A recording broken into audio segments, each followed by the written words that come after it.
নমস্কার বন্ধুরা, ঈশানীর কিচেনে সকলকে স্বাগত। আজকে আমি বানাবো কচুপাতা বড়ার ঝোল। এই কচুপাতা বড়ার ঝোল বানানোর জন্য আমি এখানে একটা কচু বনে চলে এসেছি।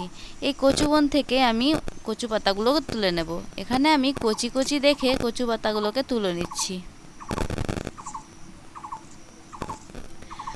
এবার 4 ঘন্টা আগে ভিজিয়ে রেখেছিলাম মসুর ডাল। এই মসুর ডালটাকে বেটে নিতে হবে। এখানে আমি জল ঝরিয়ে নিয়েছি। এবার এটাকে বেটে নেব। বাটার জন্য আমি এখানে শিলনোড়ার ব্যবহার করেছি। তোমাদের কাছে শিলনোড়া না থাকলে তোমরা অবশ্যই মেশিনে এটাকে বেটে নিতে পারো, কিন্তু মেশিনে বাটার সময় জল দেবে না। জল দিলে পরে বেশি পাতলা হয়ে যাবে, তাহলে ভালো টেক্সচার আসবে না। দেখতে পাচ্ছ তোমরা আমার বাটা অলমোস্ট রেডি। তোমাদেরকে আমি দেখিয়ে দেব কেমনভাবে আমি বেটেছি।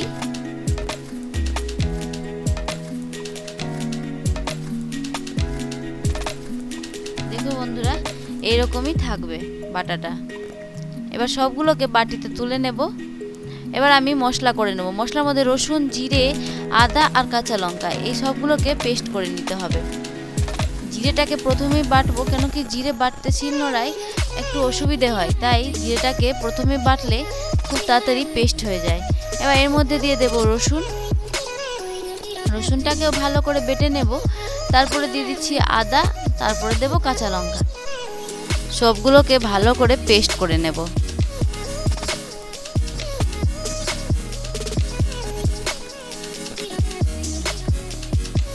পেস্ট করা হয়ে গেছে। এবার এটা বাটিতে তুলে নিচ্ছি। এবার ডালের মধ্যে লবণ আর হলুদ দিয়ে ভালো করে মিক্স করে নেব। এখানে আমি হাফ চামচ লবণ আর অল্প একটু হলুদ গুঁড়ো দিয়ে ভালো করে মিক্স করে নিচ্ছি। এবার শিলনোড়াতেই কচু পাতাকে উল্টো করে রেখে দিয়েছি। এবার ওই কচু পাতাতে ভালো করে ডালটা লাগিয়ে দেব। উল্টো পাতাতেই লাগাতে হবে ডালটা। প্রথমে লম্বাভাবে রেখেছিলাম, এবার চওড়াভাবে রেখে ডালটাকে লাগিয়ে দিচ্ছি।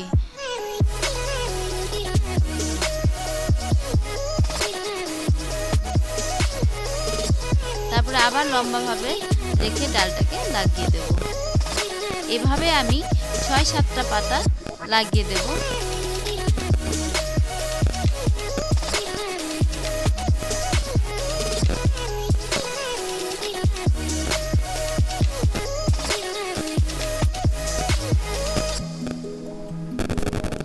আমার লাগানো হয়ে গেছে। এবার আমি 4 সাইড দিয়ে অল্প অল্প করে মুড়ে নিচ্ছি। মুড়ে নিলে পরে ভালো করে রোলটা হবে। এবার এটাকে রোল করতে হবে। যেভাবে এগ রোলের রোল হয় সেইভাবেই রোল করতে হবে। টাইট করে রোলটা করে নেব। এগুলোকে তুলে একটা থালায় রেখে নেব। এবার মাছের টুকরো যেভাবে কাটা হয় গোল গোল করে কেটে নেব।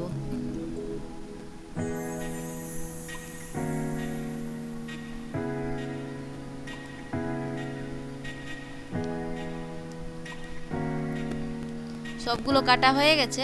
এবার এটাকে ভেজে নিতে হবে। কড়াইয়ের মধ্যে দিয়ে দিচ্ছি তেল।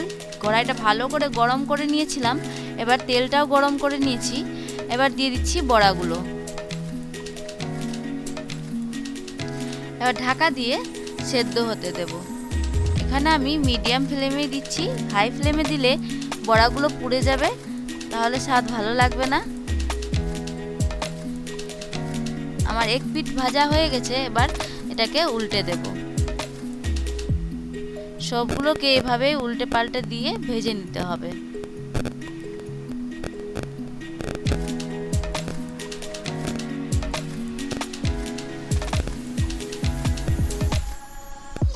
আমার ভাজা হয়ে গেছে। এবার আমি তুলে রেখে নিচ্ছি।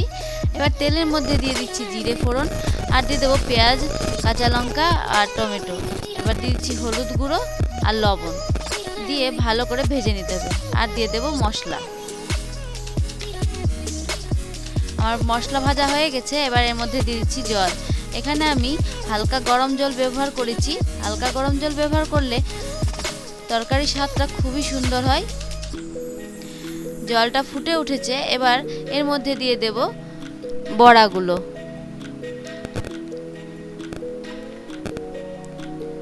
বড়াগুলো ফুটে উঠেছে, দেখতে পাচ্ছ তোমরা।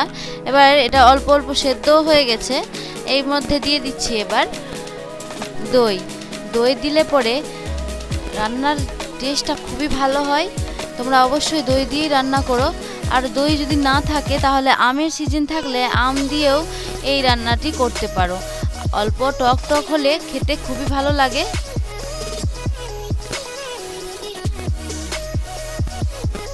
দই দিয়ে কিছুক্ষণ ফুটিয়ে নিয়েছি, আমার রান্না রেডি। তোমরা এই ভিডিওটা যদি পছন্দ হয়ে থাকে অবশ্যই লাইক অ্যান্ড সাবস্ক্রাইব করে দিও। আমি এবার পরিবেশনটা করে দিচ্ছি। পুরো ভিডিও দেখার জন্য অসংখ্য ধন্যবাদ।